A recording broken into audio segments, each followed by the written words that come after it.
Patricia Vallone with a CTV News update.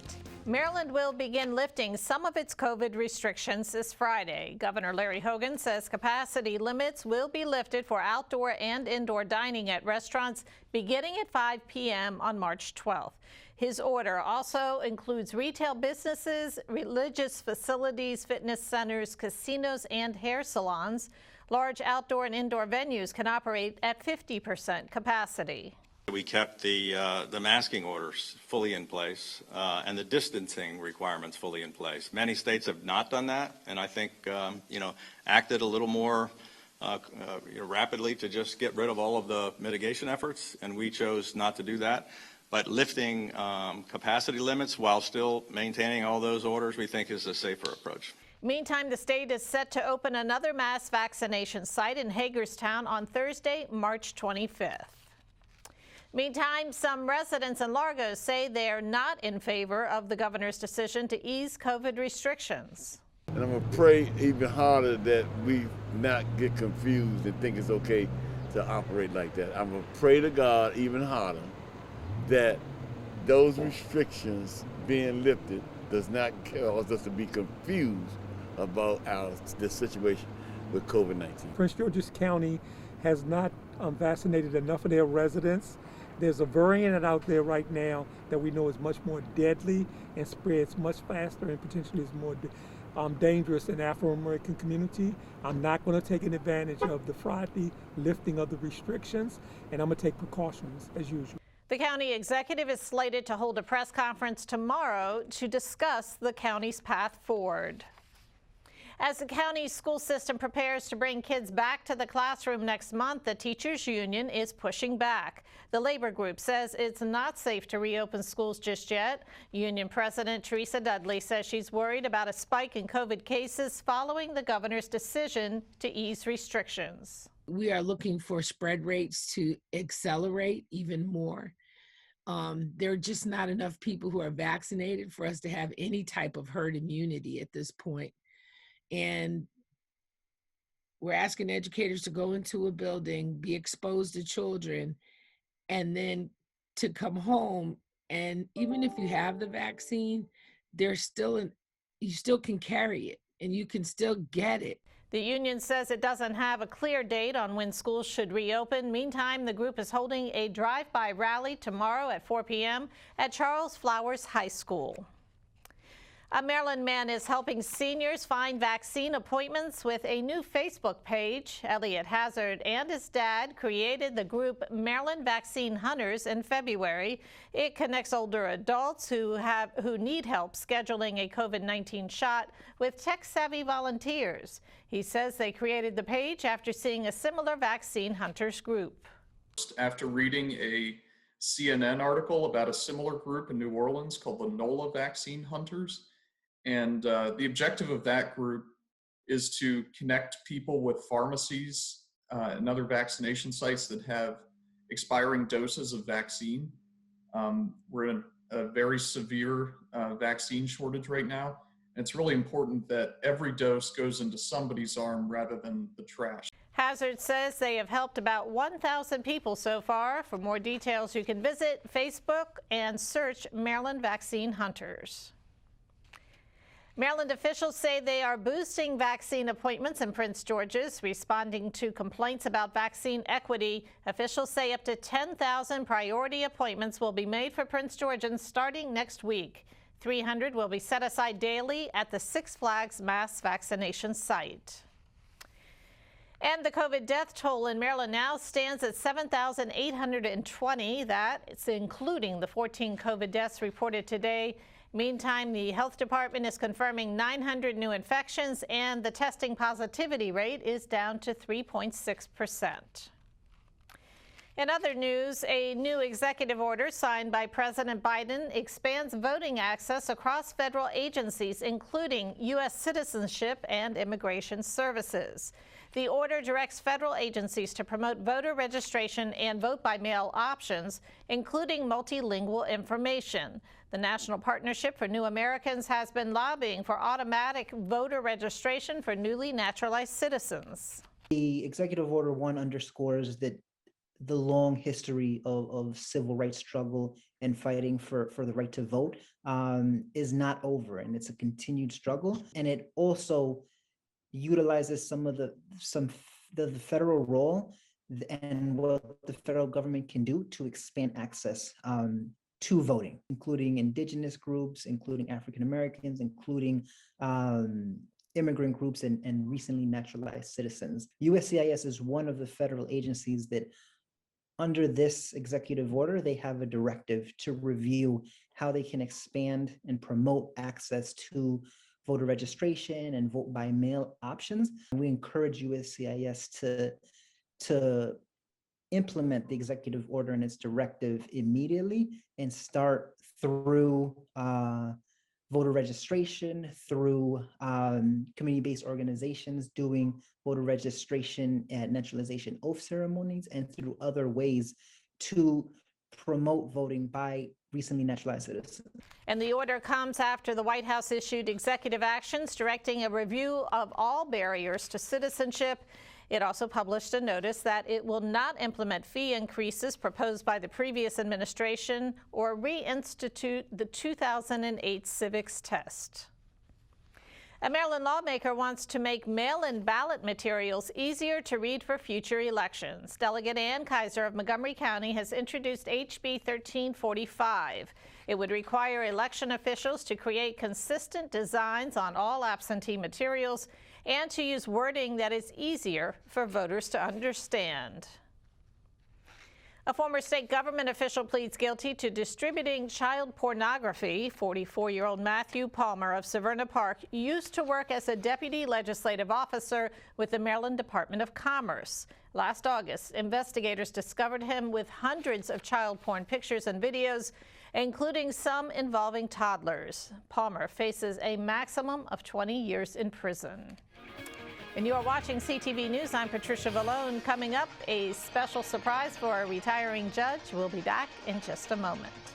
After 24 years on the bench, a popular Prince George's County judge is retiring. I'm Byron Scott. We'll have that story coming up. For the latest information on COVID-19 in Maryland, visit the State Health Department website. That's HEALTH.MARYLAND.GOV. Again, HEALTH.MARYLAND.GOV. Click the link to the COVID-19 information portal. There you'll find all of the latest information about coronavirus. You'll find daily updates on cases and fatalities. Answers to questions about testing and the governor's stay-at-home order are available as well. For specific information about Prince George's, visit PrinceGeorgesCountyMD.GOV. That's PrinceGeorgesCountyMD.GOV. The site offers information about local services for residents and businesses. There's a link for COVID-19 relief donations. Also, food pantry locations are listed. And if you have any questions, call the county COVID-19 hotline at 301-883-6627. That's 301-883-6627.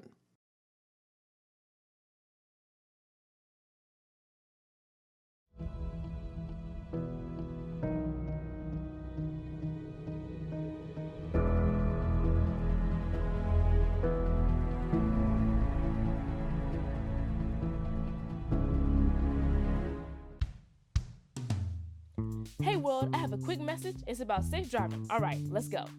Anytime you're driving, have the seatbelt buckled tight, both hands on the wheel and your phone out of sight. When not in your hand trying to text somebody back, because if you do, your car might get smacked. The moral of the story, just put your phone down. The people on the road will stay safe and sound.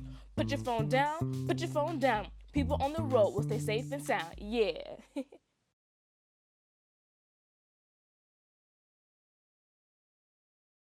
Welcome back. Prince George's police are investigating two separate homicides in our area.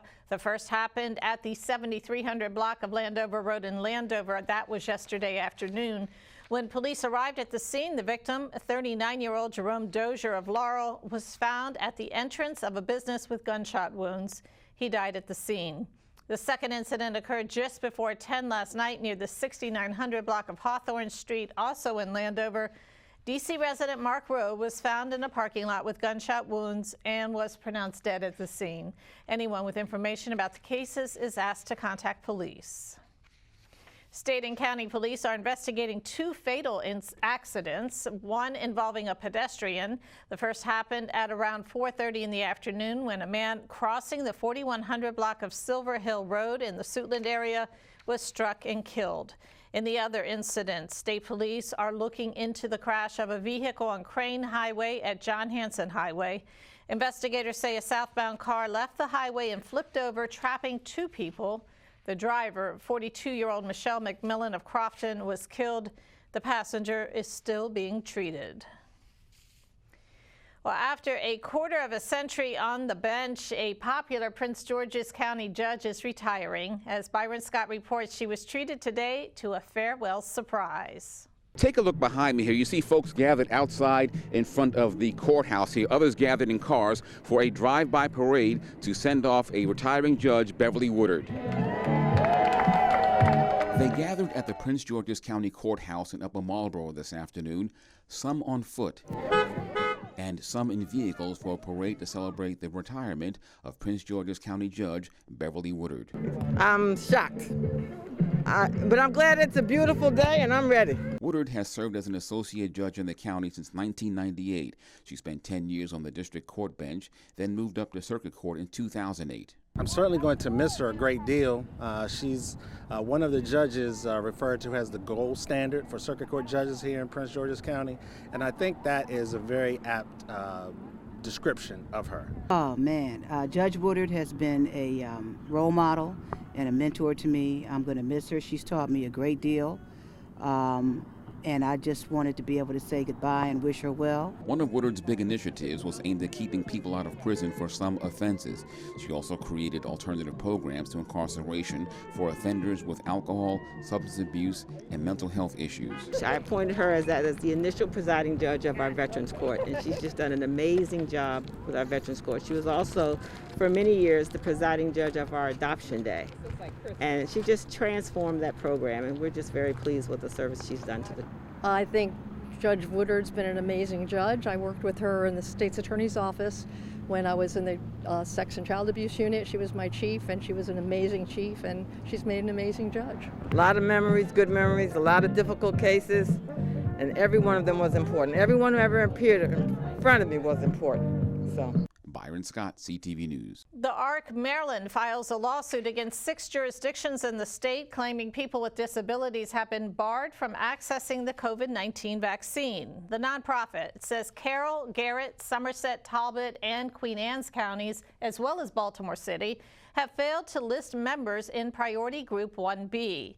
The organization, which supports people with intellectual and developmental disabilities, says that failure violates the American with Disabilities Act. Bowie State University is hosting a virtual town hall tonight to answer any questions you might have about the COVID-19 vaccine. The virtual event begins at 8. A panel of healthcare professionals will address your concerns. Department of Nursing Chair Dr. Jacqueline Hill says a major concern is that there was a lack of testing done for the vaccine. They think that they won't get COVID, so they don't feel like they need to get the vaccine. But our role is to inform them that the vaccine is safe. I myself got the Pfizer vaccine, and my family members have also. So we just need to try to allay some of the concern and anxiety and let the people know, especially the African-American population, that it's safe to get the vaccine. For more information, you can visit the website on your screen. And now for a 3-day weather forecast. Tonight, partly cloudy with a low near 50. Thursday, mostly sunny with a high near 75 and a low around 55. Friday, mostly cloudy with a chance of showers in the morning. Daytime temps will reach a high near 69 and a low around 42. Saturday, mostly sunny with a high near 54 and a low of 36. Now for your community calendar, a reminder, Bowie State University is hosting a town hall tonight to discuss current health issues and concerns. Experts will address vaccines, mental health, and other health concerns that are in the Black community. It runs from 8 until 9:15 p.m. The event will be live streamed on Bowie State University's YouTube channel. For more information, you can visit bowiestate.edu. And that is your CTV News Update. I'm Patricia Vallone. Have a great evening.